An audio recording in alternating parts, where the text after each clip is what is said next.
My name's Jonathan Bennett. I'm the founder of Laraday. I'll introduce myself properly in a moment, but first, thanks for coming to today's short class. Whether you're here live or catching a recording, I'm so glad to be with you. This is going to be an action-packed, practical hour or so together. I'm excited to share a totally different way of looking at nonprofit leadership with you. Okay, so let me jump off camera and let's dive right in. So here's the thing. What if I told you there was a way to turn your back on the seduction of the deficit mindset? What if I told you there is a way to make it feel like your plate is bigger? That there are, in fact, 7 concrete steps I've discovered that you can start doing today to reframe your thinking and begin to lead your nonprofit differently, to lead it with a mindset of possibility. And that when you do, the energy around you will change. Financial opportunities will present themselves where previously they had been closed. Partners will come forward where previously they had seemed unwilling. Teams of your staff and volunteers will discover new ways of working where previously they had seemed unable to change. Your organization's mission, the reason you are here, after all, will benefit in new and profound ways.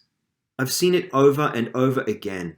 At Laraday, we know it works, but it takes work from the leaders too to make this change and to make it stick. In this course, I'm going to show you how you too can make this shift.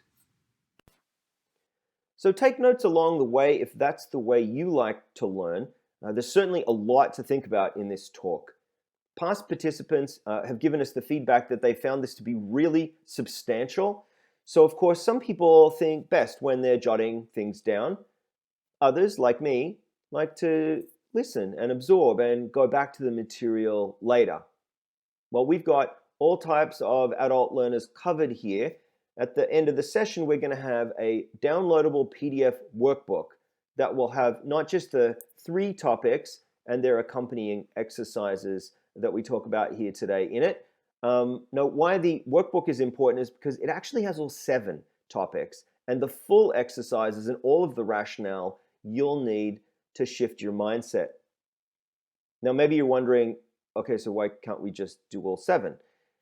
Because with all this Zoom and online work we're doing these days, we've kind of learned it the hard way, and maybe you have too, that the mind can only enjoy and absorb what the body can endure.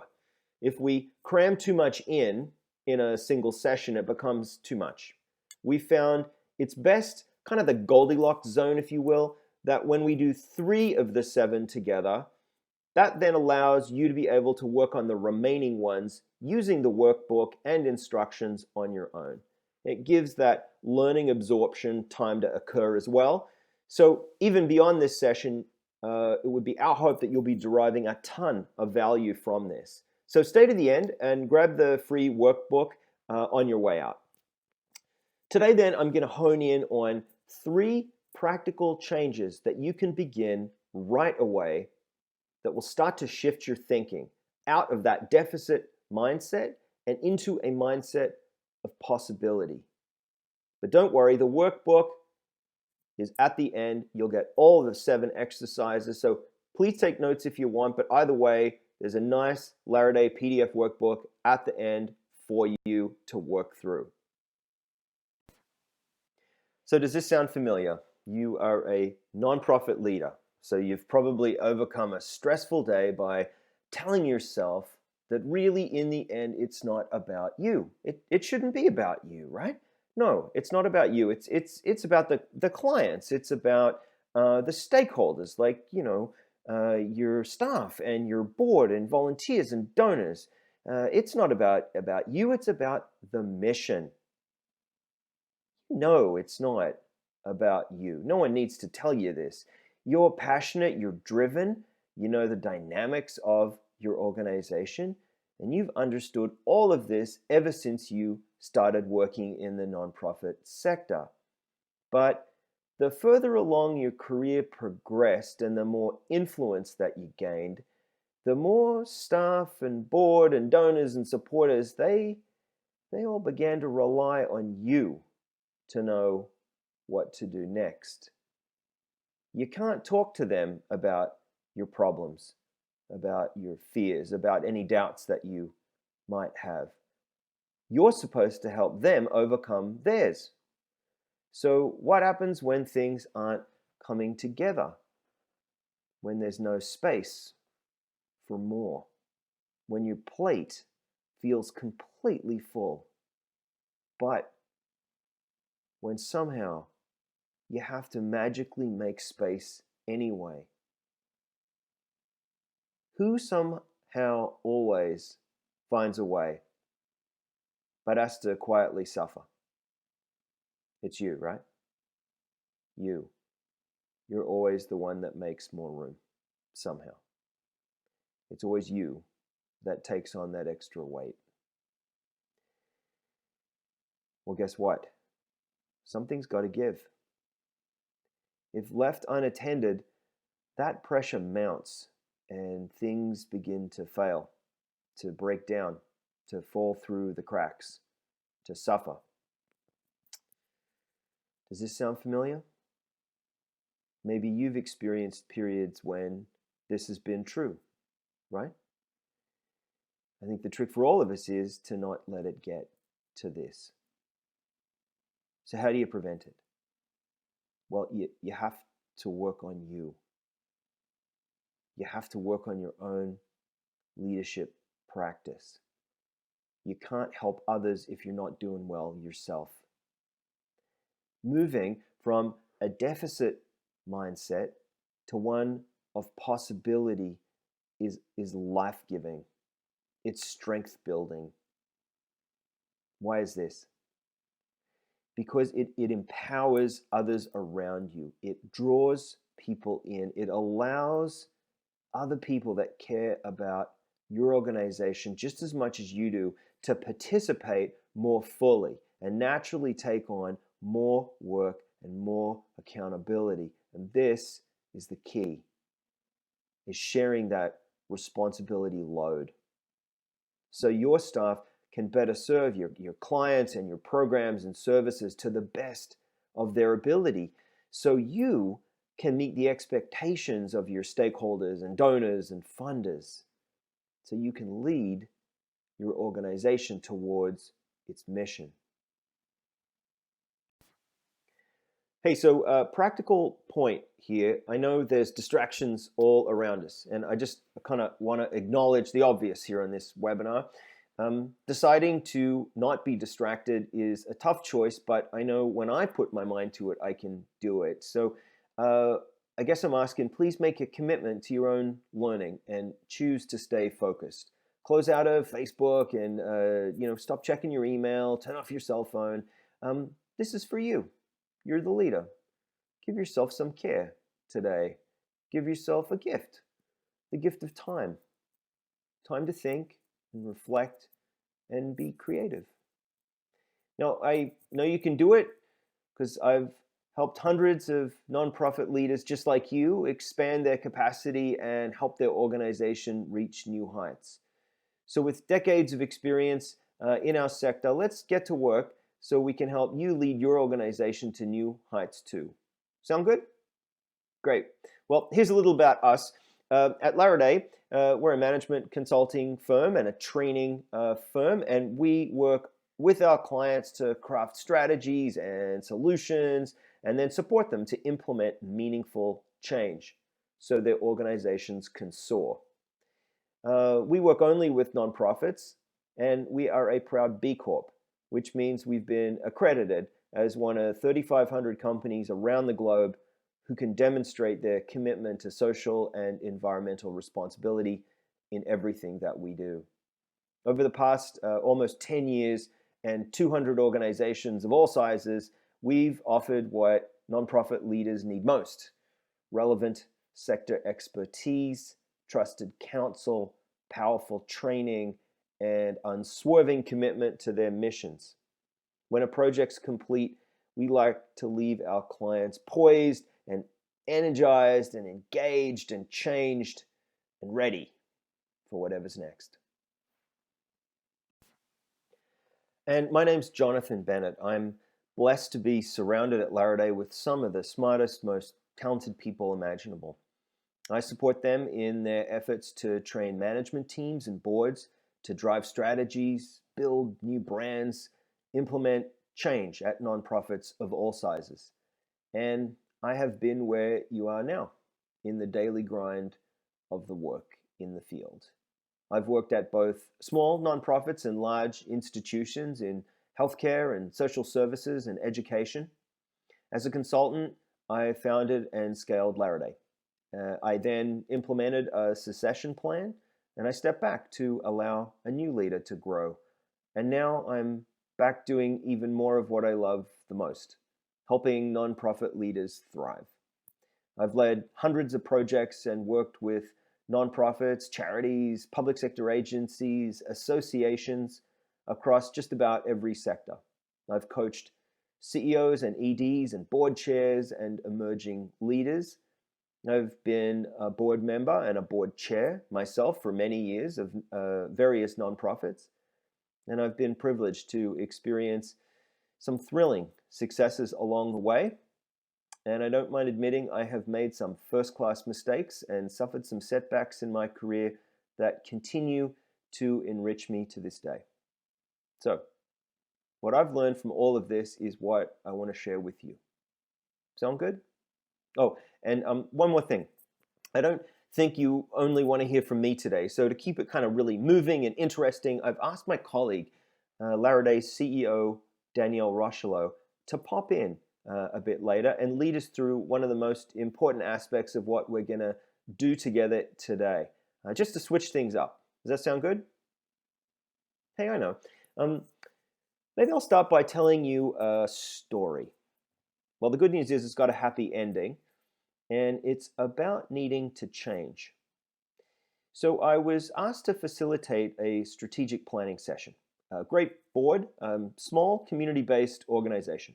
A brand new executive director who was still finding her feet. And I was at the time working with a new consultant on the Laraday team. And she came to me a few days ahead of this organization's planning retreat day, and she looked pretty confused. You see, we'd had no major red flags raised by the new ED or even the board chair. I think there'd been some one-time grant funding that had ended, and their fundraising was declining, but they told us that they saw this as tied to the previous executive director leaving, who was a bit checked out over the past few years before retirement. Well, those sort of things happen. Anyway, I'd asked my new colleague to pull together some simple slides, crunch some basic numbers, so we could reflect back to our client how they were doing, performance-wise, over a longer period of time, just to gain some perspective. And I asked her to do something simple. I said, grab their last 5 annual reports and start by making just a line graph with this organization's revenue over the past 5 years. And then take that trend line and project it out for the next 10. And we could use that to ask them a simple question. If you follow this trend, is this where you want to end up?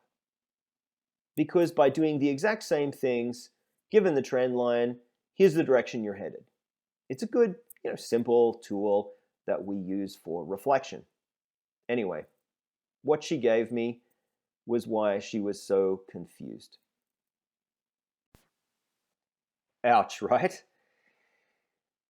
When we only look at an in-year set of numbers or tell ourselves stories, why this and why that, well, it can mask what's really going on over the longer term.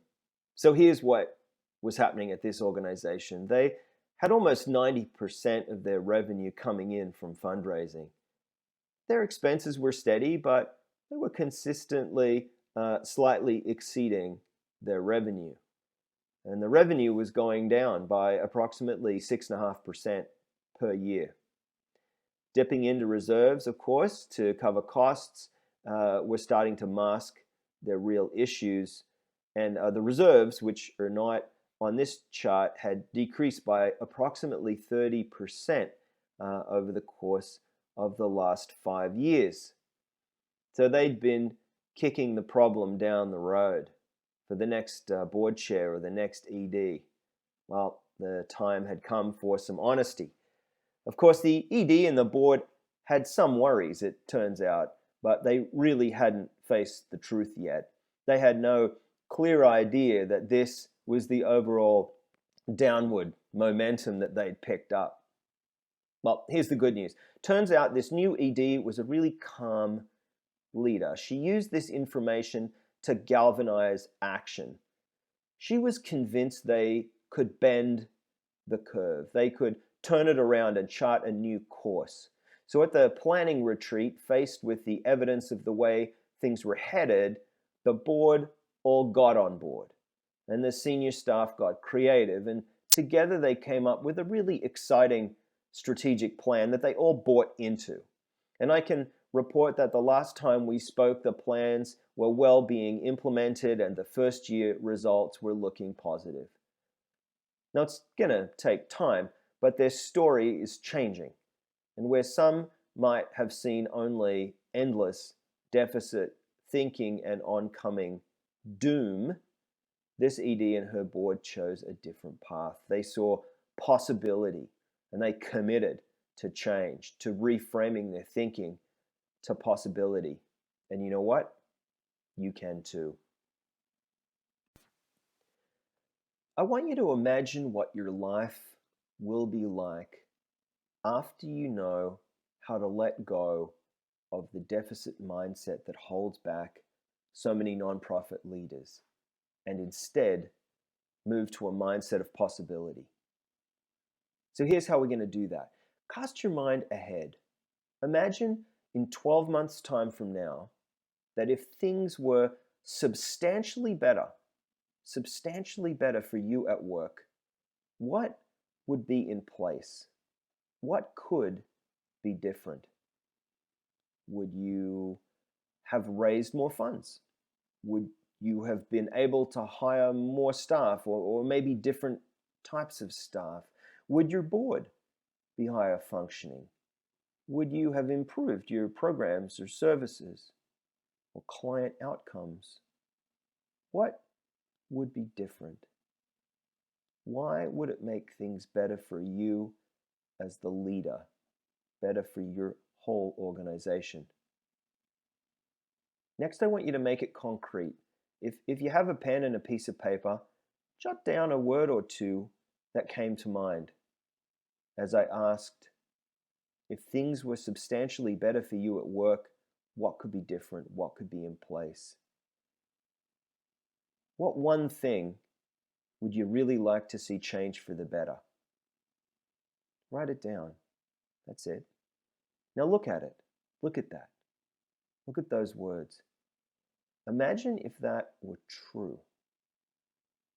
Imagine if that additional funding was there, or those right staff, or more volunteers, or more time, or more cohesive team, or better results. Whatever your goal is on that piece of paper, that's the right one for you and for your organization.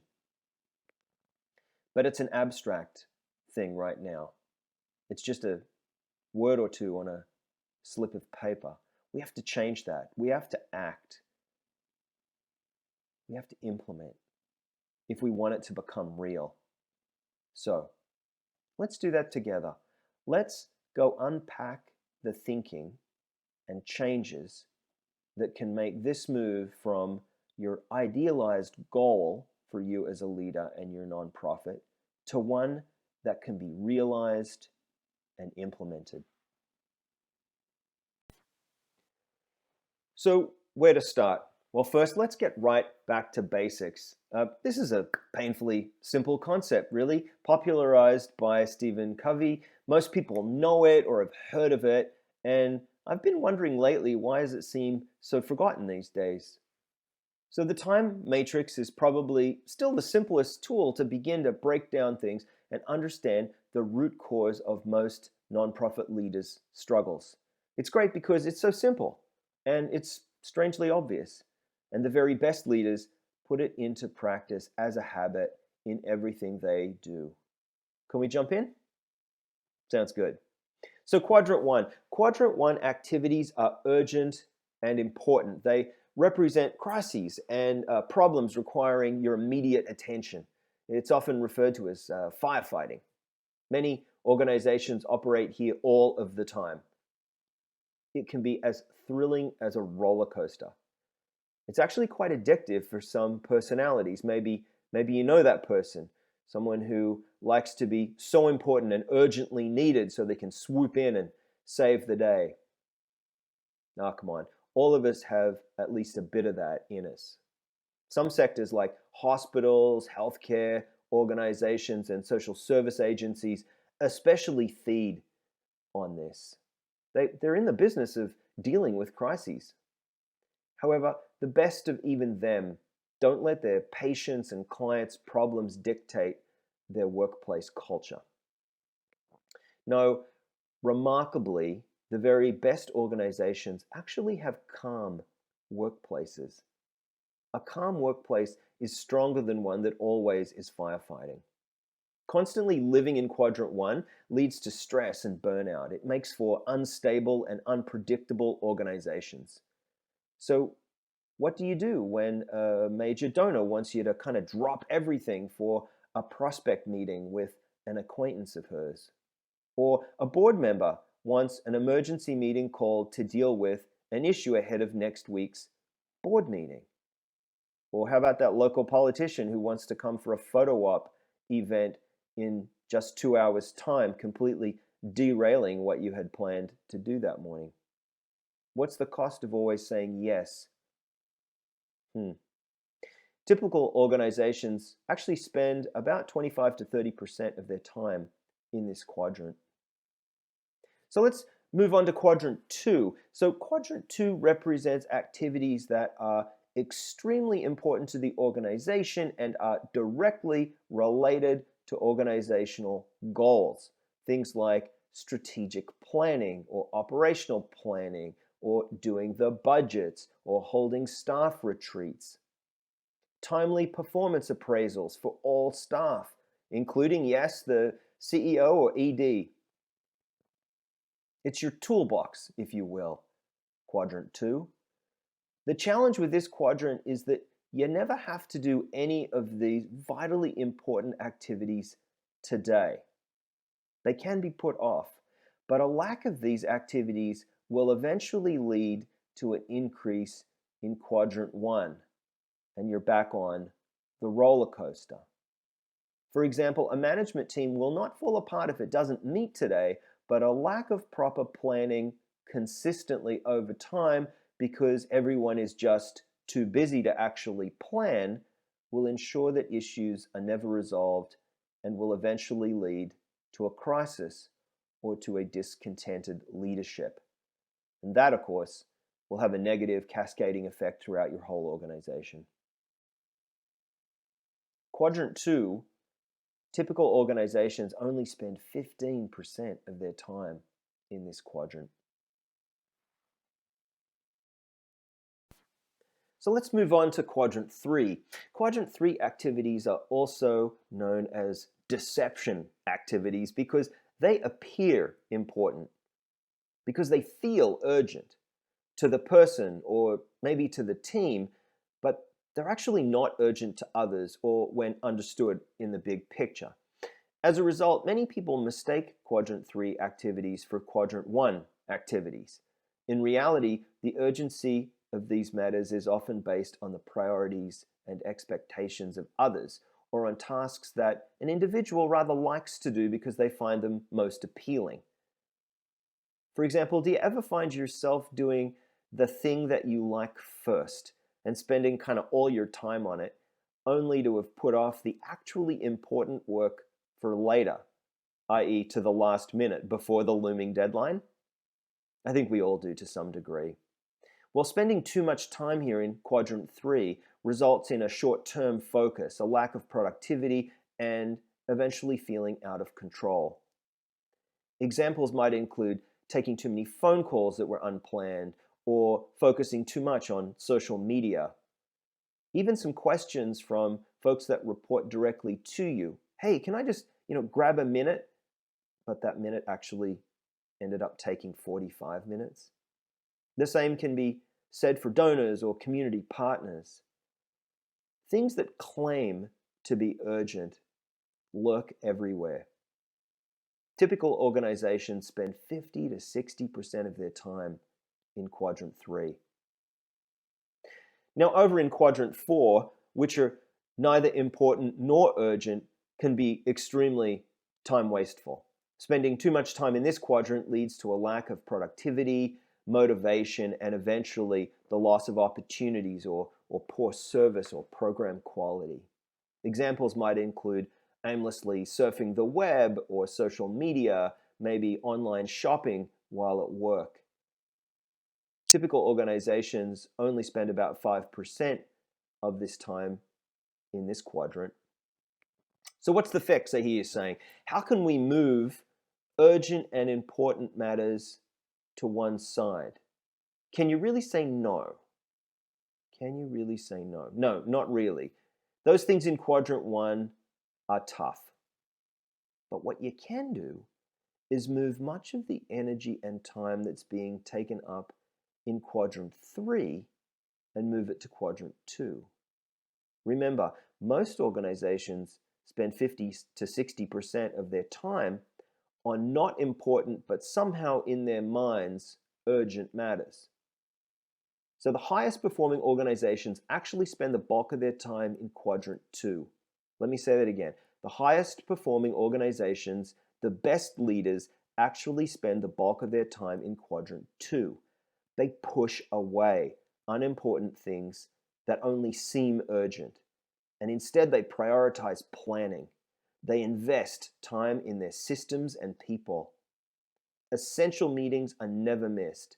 They have clear agendas with actions stemming from them that are delivered on. They create calm, predictable, stable workplaces because they set collective goals. Trust is high. They follow through and follow up on what's important. Everyone prioritizes planning. Everyone values calmness and predictability. And conversely, the workplace culture won't tolerate that person who tries to erode their planning and systems with falsely urgent, self-interested, and self-induced panic because they value the focus and direction quadrant 2 gives them overall. So there's the 4 quadrants. So can I ask, where do you spend most of your time? Is your workplace calm? Is it predictable? Are your systems strong, reliable, and consistent? If I asked your staff or volunteers or board, tell me about the effectiveness of your meetings. Tell me about your last strategic planning process. Tell me about your most recent performance appraisal. Tell me about the way you participated in the development of your team's budget. What would they say? How would they answer? If your organization is anything like the hundreds I've worked with as a consultant, the answer would be pretty mixed at best, which is totally normal and completely common. But that doesn't make it right. Who here feels like that you can do better? If nothing changes, well then, nothing changes. I suspect you're here because you want better. You want more. And I'm here to tell you it's within your reach. It's right there. In fact, you just saw it. It's sitting there in good old quadrant 2. And a few leaders have figured it out. They have figured out that high-performing organizations are such because they lead their organizations with calmness, and they do collaborative, ongoing planning, and they have built robust systems. Even small organizations can do it too. Do you want to? Do you want to become a calmer organization that has a high trust environment for its staff and volunteers? The very next thought you're probably having is, well, this is all fine, Jonathan, but like, where do I even start? Remember, I don't have the time, I don't have enough money, I don't have the right people. Well, the place to start is by admitting that we are all under the spell of a deficit mindset. This mindset tells us that we don't have enough. Not enough money in the budget, not enough hours in the day, too few volunteers, that we're all understaffed. And you know what? It owns us. So to combat this feeling of always being in deficit, of feeling like we never have enough, we stay urgently busy with whatever lurches towards us in the moment.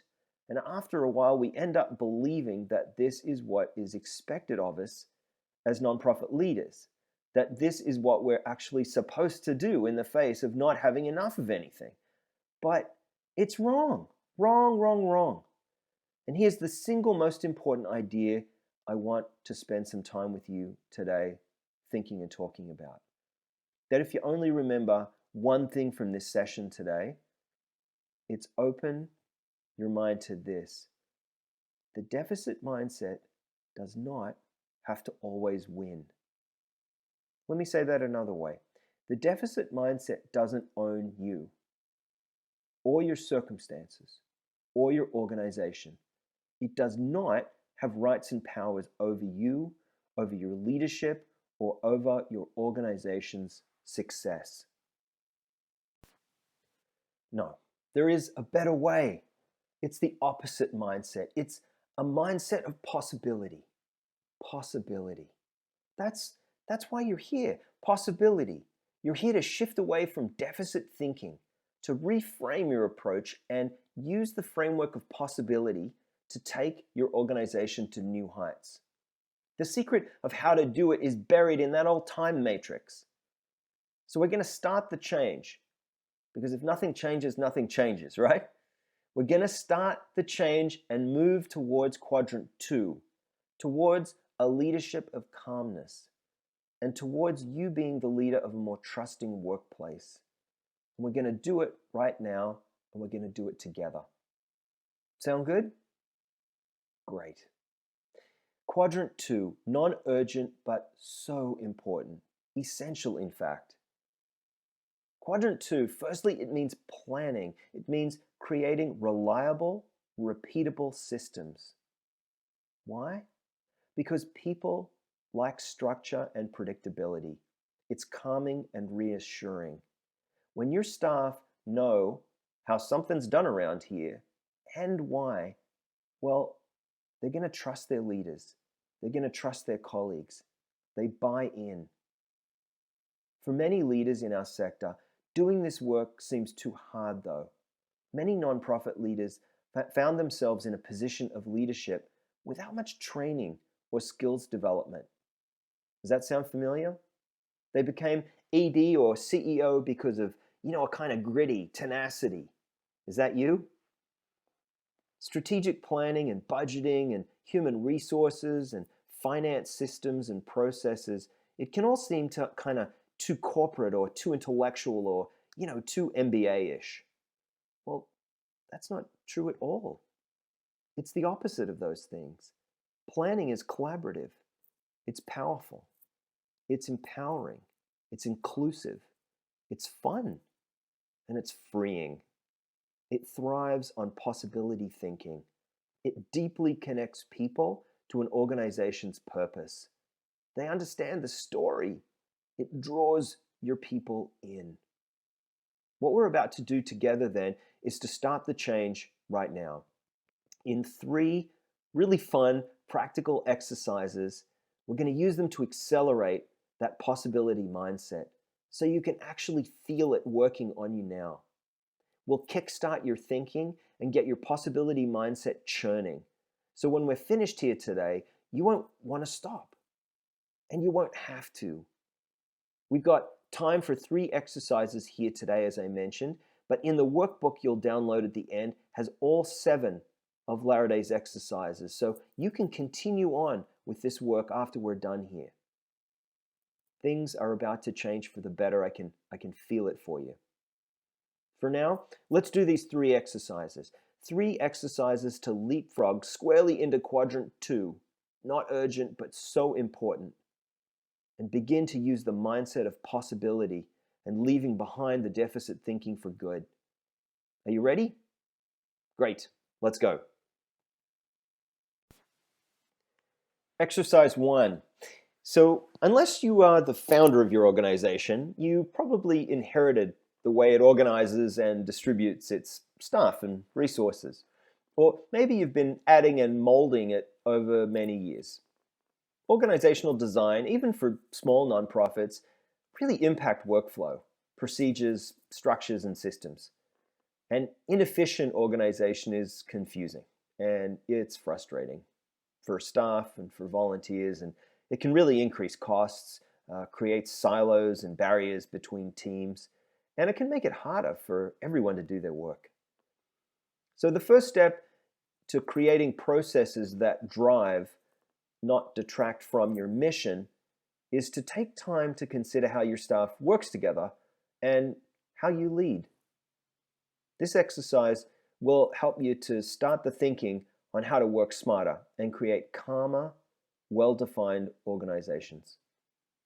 Well-designed organizations have less friction. They're simply designed in such a way that they spend more time in quadrant 2. That's why it's so important to do as you move towards leading with a mindset of possibility. Okay, so here's the task. Imagine that all the people in your organization went in and bought a lottery ticket without you. And they won. And they all gave notice the next day. Well, you're probably having lots of feelings. But in a practical sense, now all you have is work. But you have no people to do the work. So you need people doing jobs. So here's your task in exercise 1. Draw an organizational chart for the organization that you would rebuild from scratch if you had no people. I'm going to give you a minute to get your sketching of your boxes started. Take out that piece of paper and a pen if you've got it. And remember, there's a workbook with all of these instructions written down for you at the end of the presentation. So as you draw boxes and contemplate or maybe madly scribble circles and lines and triangles connecting them, here's a couple of prompts for you to consider. Ask yourself this: how can I create an organization that has as few levels as possible? By that I mean as few levels between the CEO and those folks doing the frontline work. How flat an organization can we make it? How can you maximize the span of control of each manager? The span of control refers to the number of people who report to that manager, and maybe also the size of the budget or the size of the influence that manager has over services or programs. You can also ask yourself, how can I design this to minimize program or service silos? Remember, clients experience silos and poor handoffs as they move from one part of the organization to the other all the time. Organizational design that reduces silos can improve client experience. What functions might I be able to outsource or maybe even cost share with other nonprofit partners if I didn't have people in these jobs? What measures, what some people might call a KPI, could I use to show how this new structure I'm going to rough out here improves services or programs of the organization and streamlines workflow for our staff or volunteers? I hope you've started drawing. I hope there's lots of boxes and lines on a piece of paper in front of you. Congratulations. You've just started some thinking on which you can begin to build an organizational review. I want you to keep doodling after this session's over. Keep doodling in the workbook. Once you get some ideas flowing, a few rough drafts, think about how you can include others around you in this design thinking. It's not something to rush, but a simplified and streamlined organizational chart will be profound, especially if you can action it over time. Okay, that was fun. Let's move on to exercise 2. And to help with this, I've got a special guest to lead us through the next one. I'm going to hand off to my colleague, Danielle. I'll let Danielle introduce herself. I'll be back in just a few minutes. Hi, everyone. Thanks, Jonathan. It's a pleasure joining all of you here for a few minutes. I hope you're having a great session because I know that some of the information you're going through is really important stuff. My name is Danielle Rochlow, and I'm the CEO here at Laraday. One of the things I really do enjoy doing with our clients most is brand work. I really find it empowering, I find it exciting, and when an organization can tell its story, everything else gets easier. People just want to commit and connect with a leader that can quickly and clearly describe why their organization exists and how the work that they do makes a positive difference in the world. It's such a powerful thing to be able to do well. So let me jump off the camera here and we'll take a look at the next exercise together. Okay, let's get started. Do you think that your perception of your organization matches how your stakeholders feel about it? Sometimes, after becoming immersed in day-to-day functions as a leader, it can get pretty hard to tell. Your nonprofit deserves having a great brand, and having that strong brand will help attract donors and new staff and new energy. Don't just live with that long acronym that no one can ever quite remember. And don't settle for the outdated logo done by a volunteer a decade ago, no matter how well-intentioned. Stop rewriting your foundational positioning every time you issue a letter or apply for a grant or update your website. You deserve a strong, clear brand. It will tell the world that you have a possibility mindset, that you're open to collaborate and are eager to expand and do even more good work. So this exercise allows you to reflect on what makes your work unique to your stakeholders. It's really the first step in defining or redefining your brand. So the exercise is to put yourself in someone else's shoes. To begin, I'd like you to pull out a new sheet of paper and give it the following title: Our Brand in 2021. Next, I'd like you to finish the following sentences as quickly as you can. Don't overthink it. Just jot something down in at least 3 different ways. Okay, so I'm going to repeat that. I'd like you to finish the statements as quickly as you can. Just jot it down, and then we'll move on. So the first statement I have for you is the following. If asked, our clients would describe the impact of our work on their lives as. Again, if asked, our clients would describe the impact of our work on their lives as.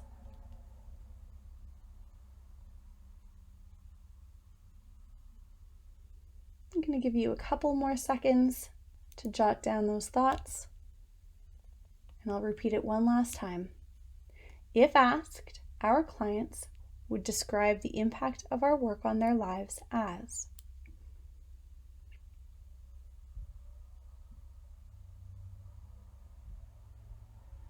Okay, on to the next statement.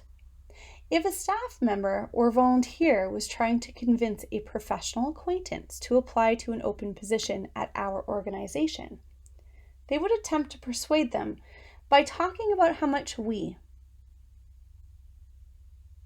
Again, if somebody was trying to convince a professional acquaintance to apply for an open position at our organization, they would attempt to persuade them by talking about how much we.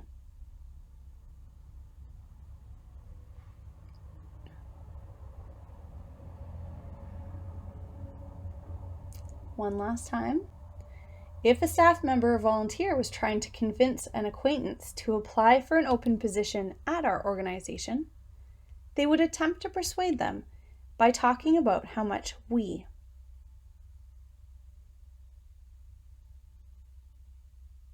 Okay, I'm going to move on to the third and final statement.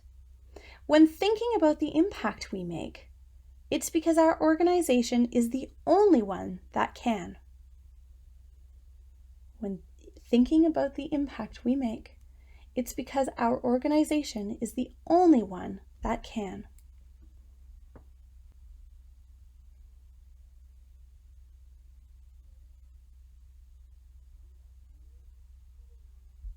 One last time.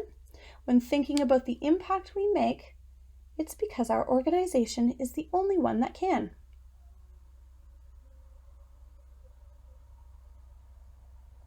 Excellent. So, how did that feel?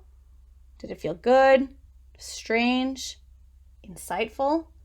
Did it move you to thinking about the way you position yourselves in a little bit of a different way? Well, congratulations! You've just started some thinking on which you can begin to build a rebranding project. Positioning your organization for success with a powerful brand that emotionally connects the impact of the work you do with the minds of all those that care about your organization's success is a key driver in cultivating a mindset of possibility. Donors, staff, clients, they all like clarity. They want to join in. And really, they believe in the purpose of your work. To do so, the brand needs to be simple, direct, powerful, and emotional. Most brands can be improved. And now you've already started your thinking. You are using a new mindset to create ideas and change and build the organization you know is possible. All right, I'm going to throw it back over to Jonathan and leave you in his capable hands once again. It's been such a pleasure spending some time with you, and I hope we can connect again soon. Hey, thanks, Danielle. That was so great. So from reimagining the design of your organization to rebranding your organization, we're now going to move on to the final exercise, which is planning to strategic plan. You know, the ideal future state of any organization is, of course, meeting its vision. Strategic planning is not a once every few years exercise. It should instead be a system, one that is always in play. Strategy, after all, is always in motion. It ought to create healthy tension around the board table and management tables. And strategic planning itself is one of the most important activities of Quadrant 2. It systematizes your priorities. It communicates what's most important. It creates focus and calmness. The act of strategic planning also takes time and effort and sometimes money. And you don't want to skip something along the way that will result in a less than satisfactory plan at the end. That's why planning to plan is essential. If you put in the time up front before you launch your strategic planning process, you'll avoid many pitfalls later on. So this exercise will ask you some important questions, in fact 6 questions, about how to best design your next strategic planning process. And remember, these questions are all in the workbook at the end. So grab a pen, and I want you to ask yourself the following. Here's the first question. When will your next strategic plan be completed, approved, and ready to be implemented? What's the date you want this thing done by? Knowing the end point is such an important step in the planning process. It'll help focus everything else that comes after it. So when do you want this strategic plan to be done? Here's the second question. What are 3 reasons why your organization ought to be doing strategic planning now? What are 3 reasons why your organization should be doing strategic planning now? Maybe you're thinking that your current plan is kind of old. It's sunsetted. Maybe you have a plan that is in the middle of its 5-year cycle or its 3-year cycle, but so much has changed, and you need to address what the new environment and the pressures are that are in place now. Here's the third. What are 3 consequences that may occur if you fail to craft a plan? In other words, what are the risks that might happen if you do nothing? Answering this question will help folks around you get on board. Maybe there's members of the board or your management team who think that strategic planning takes too much time and that you're too busy. Answering what risks will occur if you do nothing can really help them get on board. Here's the fourth, and I love this one. What would you like the legacy of this planning process to be? What would you like the legacy of this planning process to be? Maybe you're thinking you would like deeper buy-in from staff or bold ideas to emerge. Or maybe the legacy should be deeper engagement with the community. Whatever it is, focusing on what you would like the lasting process of the planning process to be is really important. Here's the fifth. What do you need to make decisions? If you want to make evidence-based decisions, what kind of evidence do you need when you get into that room with your board and maybe a few staff members and you're creating that plan and somebody says, how do we know that this is true? You're going to need to make sure you've got the right evidence in the room at hand. Maybe you need stakeholder feedback that you gathered through focus groups or online surveys or interviews. Maybe you pulled some data, financial data or performance-based data. Maybe you've done some pre-work on building some new business models. Whatever it is, make sure that you have it in the room ahead of time. And here's the sixth and final one. Who do you need to help us shape the plan? Who do you need to help us shape the plan? Do you need your donors or your funders or partners? Maybe you need some support in terms of writing the plan or editing or facilitating. Maybe you need a consultant to support you. So who do you need to help shape the plan? So there's 6 great questions. When will your next strategic plan be completed? What's the date? The second is, what 3 reasons should your organization be doing strategic planning now? What are 3 consequences or risks that may occur if you fail to create a new plan? What would you like the legacy of this planning process to be? The 5th, what do you need to make decisions, evidence? And 6, who do you need to help shape the plan? What partners or facilitators do you need? Congratulations. You've just started some really important thinking on which you can build a strategic planning process. You are already moving towards quadrant 2, letting go of that deficit mindset and moving towards a mindset of possibility, where trust can build, where people will move towards you to pitch in, and calmness will prevail. Strategic planning means you'll have clear priorities to communicate and focus your work. You'll know what you should be saying yes to and what you can say no to. Your plate will seem bigger. You are leaving behind the deficit mindset. In each of these 3 exercises, you've already begun the shift. Using the possibility mindset moves you into quadrant 2.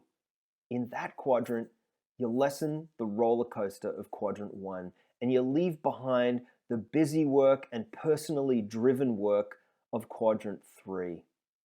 By being more strategic, by redesigning your organizational structure to be more efficient and logical, by reimagining your brand to really tell the impact of your work and the emotional connection it makes with everyone it touches, by conducting strategic planning that includes the ideas and participation of your most important stakeholders. By doing all these things, you can move into quadrant 2 for good. There you'll seek new partnerships, plan for what could and should be, and leave behind what can't be. Now, obviously, there wasn't enough time in a short webinar to dig in too deeply here today, but we've got you covered in our downloadable workbook at the end, and in it you'll find everything that we did in these 3 exercises, plus you'll find kickstart exercises on 4 other topics that I think are essential.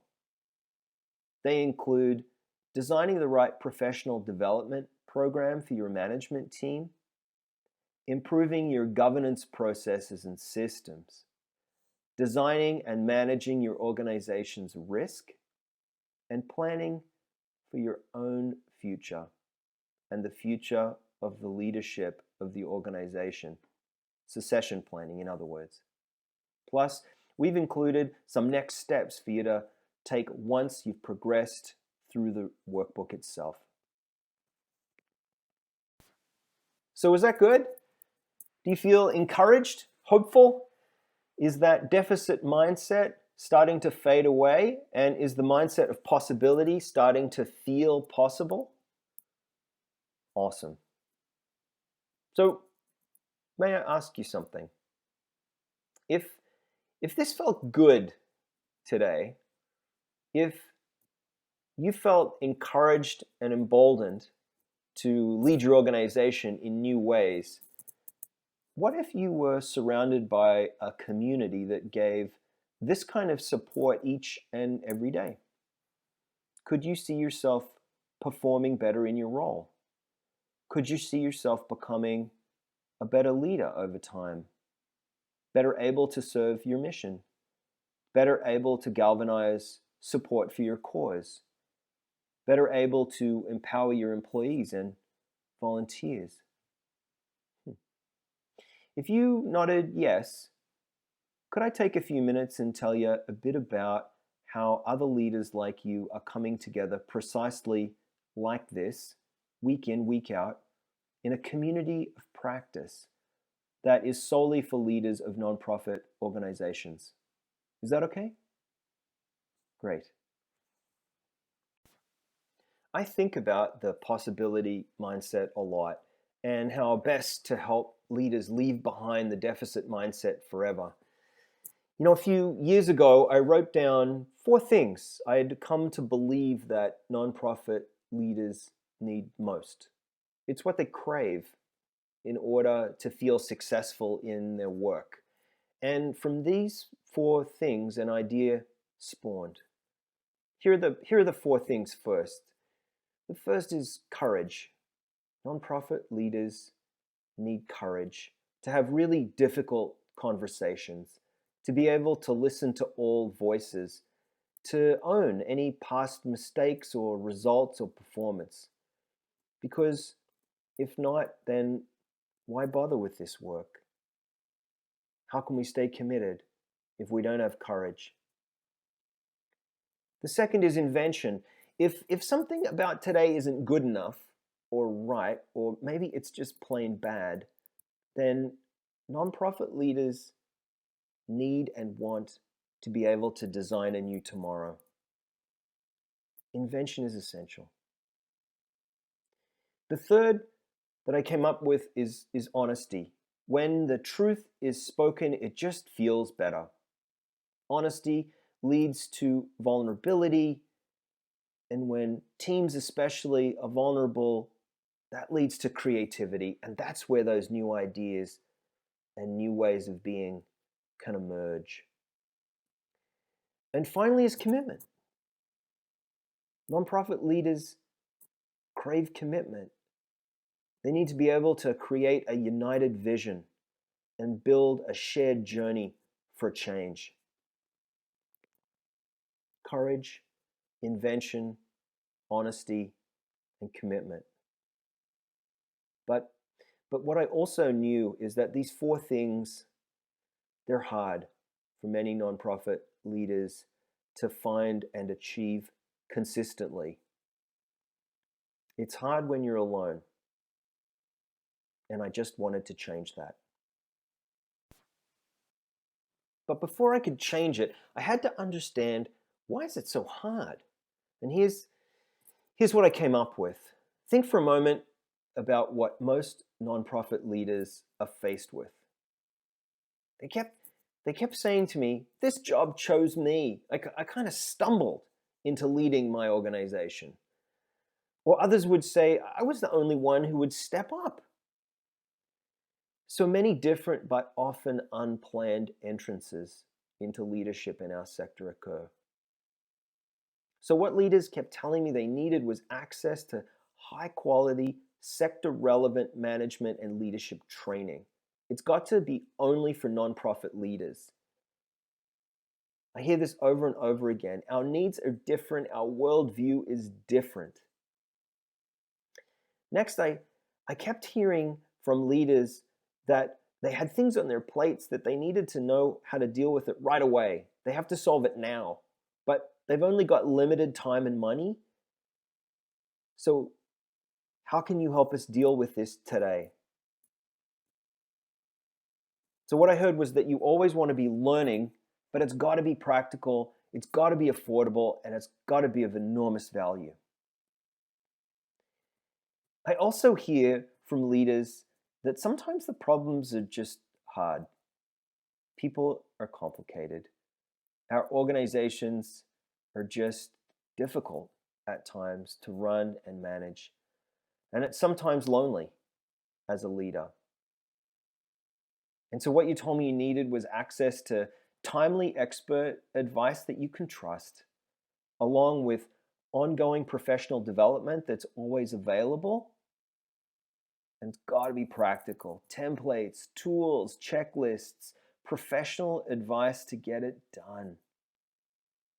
And finally, and this is the deficit mindset coming through, voices of leaders saying, I'm busy and exhausted half the time and my organization runs on fumes. And so what you are telling me you need is a community of leaders that get it. A place where you can grow and develop your practice as a nonprofit leader. A place where you can see your job within the context of your whole career trajectory. A place where you can be vulnerable and share and learn and grow with others that are just like you. Does this resonate for you? It does? Great. Essentially, hundreds of leaders in different sectors of the nonprofit world have told me over and over again that they need more support and understanding. They need deep learning connections with other leaders that really get it. They need a community where they can grow and develop their practice as a leader. I'd like to introduce you to the Pier. The Pier was built for you. It's a place where you are at home. A place to come together with others that share your journey. It's completely virtual. It's always there, always on, always ready to meet your learning and growth needs. Members of the Pier gain so much value from one another, from access to experts, from the advice and camaraderie, from the ability to go deep when they really need the most help. Members of the Pier share values. They are committed to participation, open to learning and continual growth, willing to contribute their knowledge and experience to others, and open to seeking out help themselves. Members of the Pier must be dedicated to growing their nonprofit career. They must value diverse voices and know how to listen. And finally, they believe that improving their own leadership skills and experience matters deeply. Let me tell you a bit about what goes on at the Pier. There's continual training opportunities, weekly workshops, there's templates and checklists and best practice sharing, there's community networking, quick access to consultants and expert advice when you need it. There's sharing of white papers and resources. There's really wonderful small group facilitated discussions on relevant topics. There's expert panel discussions. Let me break it all down for you. So when you come to the peer, you're going to find 4 major components. The first is that you'll have access to live monthly sessions of Laraday's Leadership Development Program. There's something new every month. It's interactive and caters to both experienced leaders and those newer to the role. If you miss the live session, no problem. There's a recording available for the whole of the next month. Who is this best for? Well, if you're currently or you will be a leader or volunteer board member of a nonprofit organization, then you'll love the training at the peer. If you want to better understand the value of the healthy dynamics between an executive leadership and the board, then training at the peer has it. If you want to best leverage your capacity to lead your organization to have an even bigger impact in your community, then there's lots for you at the peer. And if you're eager to learn and you have an open mind and you're willing to try a few new things, then training at the peer will be a great fit for you. Now, what makes the peer's training unique? It's built for nonprofits. Each session is designed to address issues uniquely faced by leaders like you. It's practical and engaging. There's tools, templates, tips, checklists. So yes, it's training rooted in best practice leadership theory, but it's also paired with practical tools and resources for a quick implementation. What kind of things will you learn? You'll deepen your understanding of good governance and all things board related. You'll be able to learn about achieving strategic clarity for your organization, managing and mitigating organization-wide risk. There's sessions on leading and learning purposeful change. Fundraising for small and mid-sized nonprofits. What's changing and what you need to know to raise more. You'll learn how to tell a powerful organizational story and improve and strengthen your brand. Be able to learn how to plan for leadership transition and succession and increase your impact and leadership potential. So every month at the peer, you'll have access to a 2-hour training session that is relevant and practical for you as a nonprofit leader, but we're only just getting started with what's available for you at the peer. Before I tell you about all the other amazing things available for you at the peer, here's what nonprofit leaders have to say about training at Laraday. It was important to me to take a management training course because I was a new supervisor. I had no management training whatsoever, and I really felt that I needed to learn about evidence-based practices in the field of supervision and management, and this was the perfect opportunity. It's so suitable regardless of your level of management experience. So it's really great for new managers, but as a more experienced manager, I had so much learning from it all. Well, that was a short clip from a recent video that we did, which highlighted some of our graduates from our nonprofit training program. It's so great to hear from previous participants in our training. There's so many stories of growth and development from the nonprofit leaders who have taken training with Laraday over the years. So to recap, at the peer, you have access to a live 2-hour leadership training module each month. Next, let's talk about the peer's weekly Ask the Expert series. The second thing available to everyone at the peer is our weekly Ask the Expert series. You wanted access to experts, sector-specific advice relevant to what you're facing at your organization. Today, at the peer, you can have it.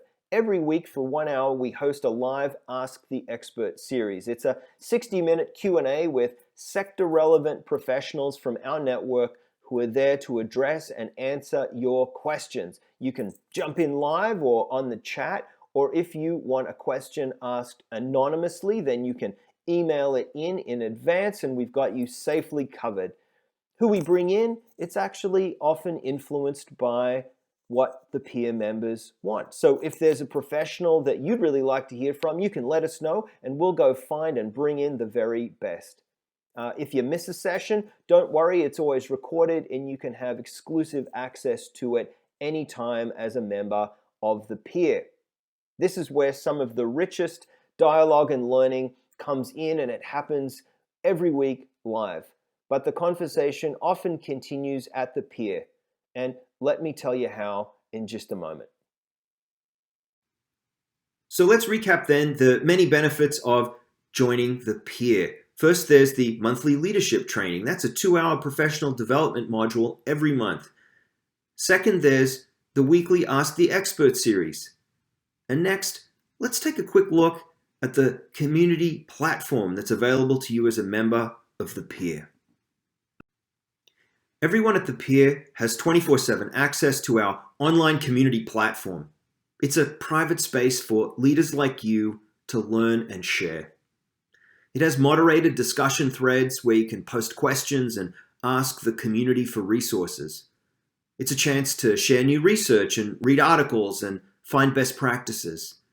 It's free from the normal social media distractions, and you won't have to worry about not knowing something and having that being able to be discovered by anyone on the internet forever. Everything is in one place. We use Zoom for all of our training sessions, but that's actually housed right within the platform. It's the only place you'll ever need to go to access everything in the peers community. It's our launchpad. And if you choose to participate in other things Laraday offers, like if you need some consulting help, you can access that right on the peer as well. If you need deeper help with your leadership journey, well, we've got you covered, and that's also available at the peer. So, super quick recap of the community benefits. There's the monthly leadership training. That's 2 hours of professional development every month. There's the weekly Ask the Expert series. There's the peers community online platform where you can chat and learn and ask and access the peers private secure platform that hosts it all. And finally, let me tell you just a little bit about the small group intensive coaching. And finally, for some leaders, it's their time to go deeper and really do the hardest work to reflect on their leadership practice. In the private sector, CEOs and VPs can avail themselves of fancy executive coaches, but most nonprofit leaders don't work for organizations that can afford that. And that's a shame. There's a real need out there. And so that's why we've created a solution to address it at the peer. Now, it's only for those who need it or would like to go really deep. But for those leaders, this option is available. It's an intensive cohort-based option that's there at the peer. It's a profound learning experience to go on a journey with colleagues who are where you are, leading nonprofits, who you would ordinarily never have the chance to get to know so well. Each cohort has a maximum of 15 leaders. It's a 90-minute weekly facilitated learning session on custom designed topics chosen by participants, and it's facilitated and led by one of Laraday's team members. It's a rich and transformational experience. So if you think you're ready, it's there for you now. But if it's not something that you have the time for or need right now, that's fine too. It's an added option that's there for folks when they feel they need it most. So to recap it all, the benefits of joining the peer. You get monthly leadership training. That's 2 hours of professional development every month. There's the weekly Ask the Expert series.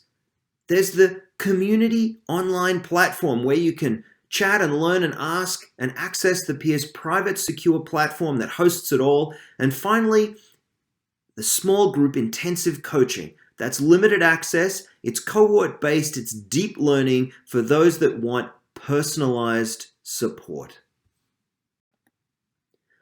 Members at the peer have complete access to all of this for $49 a month. We're accepting new member applications now.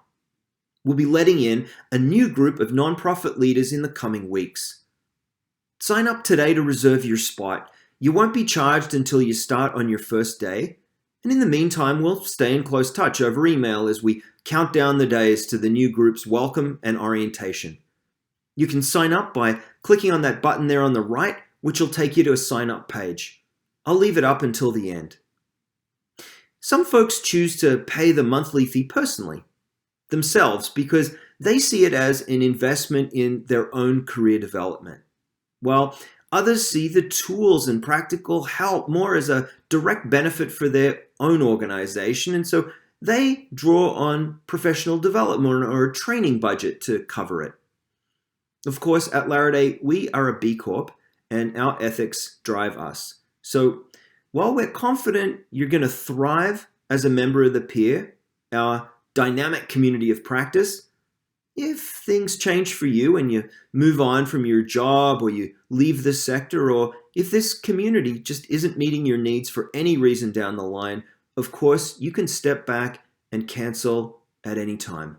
No problem. If the small group intensive coaching is right for you, you get all the things available at the peer plus the intensive coaching experience, and that's $3.99 a month. So, will you join us? We kept it affordable and we packed in as much value for nonprofit leaders as we could, based on what they told us they needed most. So if you enjoyed learning about Quadrant 2 and moving to a possibility mindset today, then this kind of learning is just the beginning. This is what happens week in, week out at the peer. We love getting new members each week. It's like opening up presents. So we can't wait to meet you and get to know you and your organization's mission. Click on the button on the side and sign up.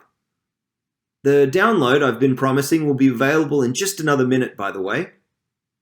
So sign up for the peer if you're ready to participate, if you're open to learning and growth, if you're willing to contribute and also seek out help, if you're dedicated to growing your career, if you value diverse voices and you also know how to listen, and if you believe that improving your own leadership skills and experience matters deeply.